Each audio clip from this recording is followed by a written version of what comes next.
Yeah, I was asked to talk about basically housing and sustainability issues. What I've come up with us all between us a list of a number of issues.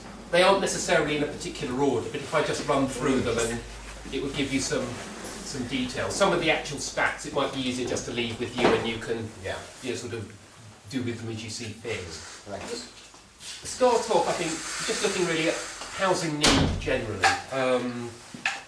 Obviously, it's a rural area. You can probably imagine there's quite a high demand for people wanting to live in the North Devon area. Recently, Stuart was involved in some work that was done for the District Council in terms of trying to find out what the housing need is across the district. We did it in part, split it in two for financial reasons, but we looked at the rural part of the district and then the urban part of the district.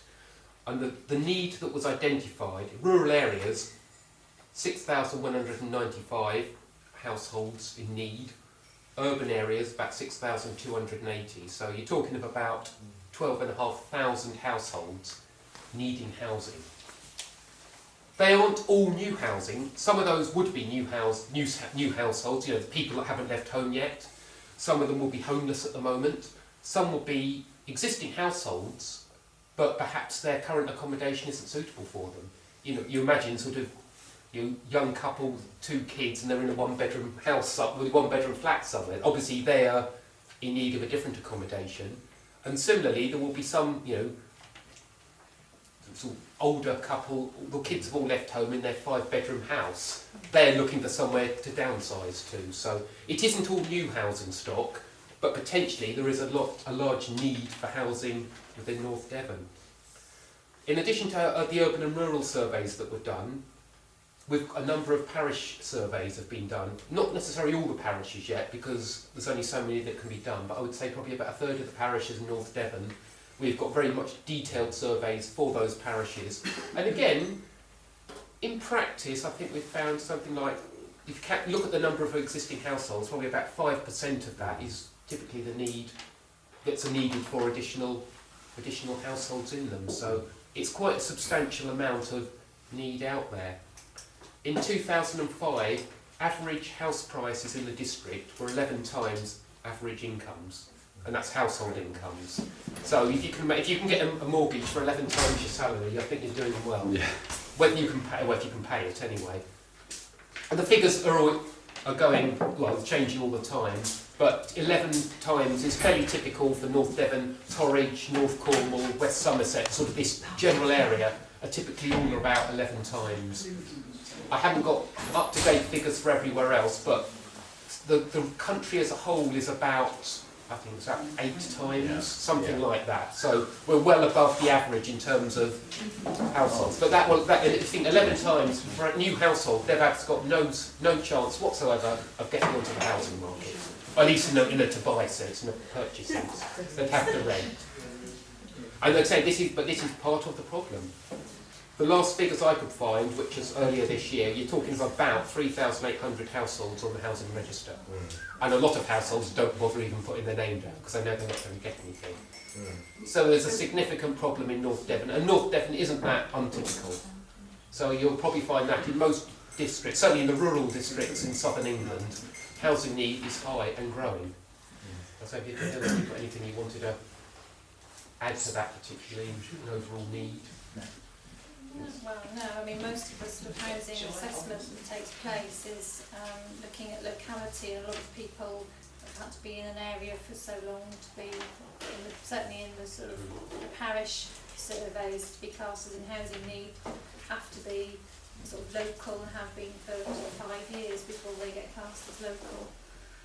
So although they're in need, it doesn't get classed as in need for the case of the parish survey. Yeah, I think one of the things to put like that, because there is such a high need, as soon as any affordable housing is provided, as you can imagine, there's lots of people wanting to get it. So there has to be very clear policies as to who it will be allocated to, or who gets the first option of getting the housing. And that's normally done on a points type system. Do you have any special policies for people like key workers, like nurses and all that? Because obviously they'll be needed here, but they might not be local. And with North Devon we haven't, but that's simply because the key workers, which tend to be public sector employees, probably have better salaries than the rest of the population. So if anyone's going to get the housing, it will be them. It's the people you might call private sector, normal or non the key workers. They've got their salaries are far lower. North Devon, certainly recently, the average household income is something like about 24,000, but that's where mum, dad and any kids are all combining their incomes together. It may involve sort of 3 or 4 different jobs to get that household income. Individual incomes, it's something in the order of about, I don't know, about sort of maybe 12, 13,000.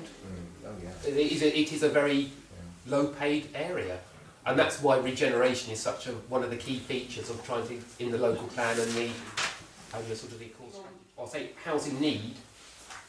The actual figures of what's been provided in affordable housing are actually more positive. I don't want to just read loads of figures, but I can show it is an upward trend from a low in 2003-4 where we built 10. It's gone up 76 or 65, 100, and it's projected this year that we might achieve 120. So the policies that we've got in the local plan are starting to work. And the developers are also starting to accept that they're not going to get away with it, and we are increasing the numbers of affordable dwellings that can be provided.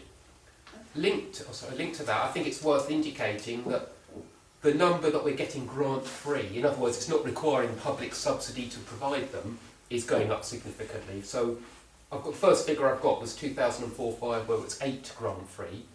The following year, 24. Last year, 57. Grant-free basically means that the house builder builds the open market houses and a proportion, say 25% of the houses, affordable. There's no public subsidy, but effectively the open market is cross-subsidising the affordable housing, and they then just either sell it off at affordable rates with legal agreements, or pass it on to the registered social landlord. Do you have any room within your planning policy to force them to do that? Yes. To give planning regs on the basis that they do that? Yes, the very, very clear policies in that, and it meets government policy, central government policy as well. We would certainly, and if they don't meet the percentage, the application will be refused. It has been and will continue to be refused. If anything, if the viability is an issue and something has to give, it won't be the affordable housing. We'd rather lose a bit of the public open space or a bit of something else. Affordable housing is politically the top priority. Whilst we say at least 25%, you can guarantee we're not going to get a lot more than that. But yeah, the figures are going up, but even say 100 this year, it doesn't go much way to when you've got sort of an overall need of several thousand. Yes. It's going to take a long time to actually get anywhere near meeting the need. The trend is for more single people, small family units. Well, that's right. I say there's some stuff on the table that I left saying that by 2026 or 2029, the population of North Devon District is expected to go up by 26%. That's just population projections. On top of the actual population increase, there are very clear trends that household sizes are getting smaller. So in addition to the additional people, by virtue of whether it's divorce rates, people staying single longer before they get married, whatever reason, we need more houses just to house the existing population. It may well be that we need smaller houses, 1 and 2 bed rather than 4 and 5 bed, but these are all things that we need to take into account in making sure it's the right type of housing that's provided. It seems like there's just going to be a problem building up at the moment, even though the rate is increasing. Oh, there is. Well, there has been for a number of years, and it's getting worse. You've probably seen affordable housing is always in the news. But even just availability, just the sheer number of houses. Yeah. Even if they're It is. It's a major problem. If the economy downturns and developers stop building or slow down in building, we could have all sorts of problems around the corner as well. Did you say the figure of 25% in that new developments have to have 25%? In the main towns, Barnsley, Ilfracombe and South Molton, we would say at least 25% on brownfield sites and at least 35% on greenfield sites. The difference being that brownfield sites are that much more expensive to develop with all the demolition costs or the decontamination that needs to be done. So we can't generally get as much out of them. But the greenfield sites will go for whatever we can get, but we'd not say minimum of 30%.